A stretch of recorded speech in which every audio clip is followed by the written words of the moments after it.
아프리카에 일찍부터 손을 댄 중국, 그들이 뿌리는 돈을 받지 않는 이가 없을 정도로 아프리카에서 중국의 영향력은 막강한데요. 그런데 이러한 영향력을 이겨내고 한국 기업이 아프리카 4개 국가를 연결하는 대형 프로젝트를 성공적으로 완수했다고 합니다. 심지어 중국 기업도 참여하려다 실패한 프로젝트라고 하는데요. 한국 없으면 공사를 시작도 하지 않는다고 하는 아프리카. 대체 어떻게 된 일일까요? 아프리카 전역에 이름을 떨치고 있는 한국 건설 기술에 대해 뉴스팩토리에서 알아보겠습니다.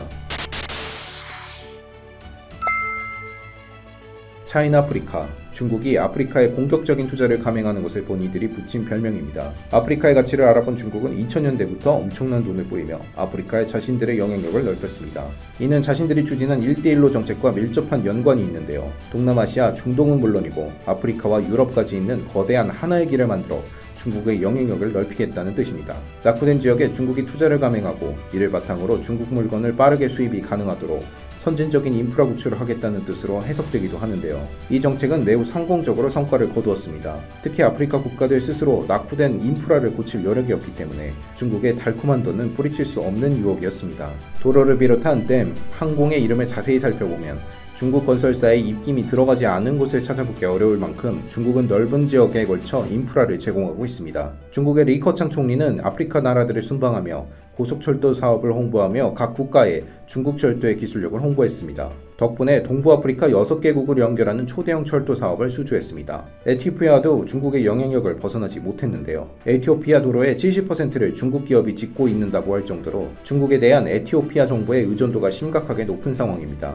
아프리카 내부의 큰 국가인 잠비아 역시 중국 의존도가 높습니다. 잠비아 4개 주를 가로지르는 거대 도로 건설은 1000km에 달하는 길이로 수천억에 달하는 금액이 걸린 사업입니다. 이 사업을 중국 지오 엔지니어링이 수주하면서 2년간 건설을 맡게 되었습니다. 지오 엔지니어링이 맡은 이 도로는 특히나 광물 수송에 있어 핵심적인 역할을 하는 도로로 이 도로가 없으면 광물 운송에 엄청난 비용이 들어가는 것으로 알려져 있습니다. 잠비아의 특산물이라 할 수 있는 구리가 이 도로 근방에 많이 매설되어 있는데요. 중국 정부는 구리 채굴권에도 손을 뻗친 것으로 알려져 이 모든 계획이 아프리카의 풍부한 자원과 이권을 위한 포석인 것을 알 수 있죠.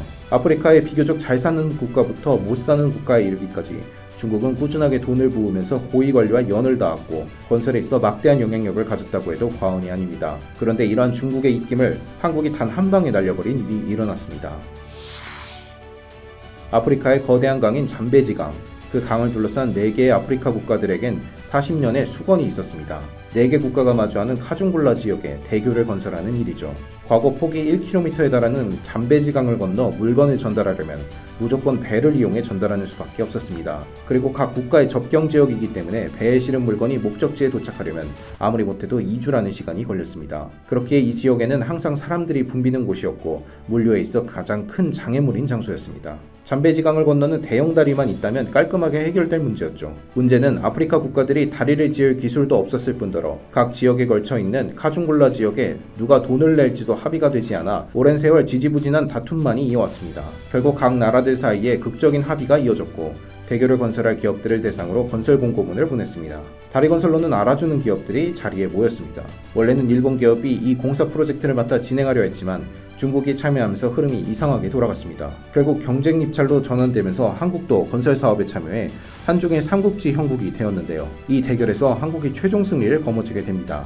1억 6,200만 달러의 공사비를 부른 한국의 대우건설이 수주에 성공한 것이죠. 이와 같은 수주 성공은 기적이라고 해도 과언이 아니었습니다. 건설 사업에 온갖 로비를 퍼붓고 영향력을 떨친 중국 기업의 경쟁에서 당당하게 수주를 해낸 것이기 때문입니다. 대부분의 아프리카 국가들 건설 사업에 중국이 참여하는 것을 생각한다면 놀라운 일이었습니다. 한국이 결정적인 승리자가 될 수 있었던 것은 바로 한국의 기술 때문이었습니다. 당시 이 대교 프로젝트 담당자는 중국 도로에 대해 깊은 불신을 가진 인물이었습니다. 중국이 만든 도로는 10년만 지나도 하자가 생기지만 대우건설이 지은 도로는 30년이 지나도 멀쩡하다는 것을 안 그는 대우건설에 대한 무한한 신뢰를 보였다고 합니다. 한국의 건설 기술은 아프리카에서도 알려져 있었습니다. 다만 중국의 로비 때문에 그 실력이 가려져 있었죠. 카중굴라 대교 건설 때 한국이 쌓아온 기술 신뢰도가 빛을 발한 것이었습니다. 온갖 어려움을 뚫고 마침내 카중굴라 대교는 모습을 드러냈습니다. 코로나 바이러스라는 악재와 아프리카의 온갖 풍토병을 이겨내고 무제의 1000만 시간 달성이라는 대기록도 같이 세워 아프리카의 한국의 위험을 만천하에 알렸습니다. 한국이 아니었다면 이 프로젝트가 빠르게 마무리되는 것은 불가능했을 겁니다. 자신만만했던 중국은 이번 프로젝트가 실패할 것이라며 악담을 퍼부었지만 보기 좋게 한국이 성공하면서 꿀먹은 벙어리가 되었다고 합니다. 덕분에 대우건설은 놀라운 건설 기술을 인정받아 각종 건설 사업의 중요 참여자로 아프리카 전역에서 러브콜을 받고 있습니다. 대우건설은 잠비아와 콩고 민주공화국 국경을 연결하는 450억 규모의 교량 프로젝트를 이미 제안받았으며 사업비가 2조가 넘는 나이지리아 LNG 트레인 7 사업에도 발을 들이며 기쁨의 환호성을 지르고 있다고 합니다. 아무리 중국이 수천억의 돈을 아프리카에 붓는다고 해도 결과적으로 기술이 뛰어난 한국이 아프리카 사람들 뇌리에 오래 남는다는 것을 몸소 보여준 사례라 할 수 있습니다. 일찍이 중동에서 이름난 한국건설의 명성이 지금까지도 이어져 아프리카에서도 인정받는 것을 보니 마음 한켠이 뜨거워집니다. 앞으로 대한민국 건설이 세계 여러 국가에서 인정받으며 최고의 건설 강국으로 대한민국이 이름을 날리기 바라겠습니다. 지금까지 뉴스팩토리였습니다. 시청해주셔서 감사합니다.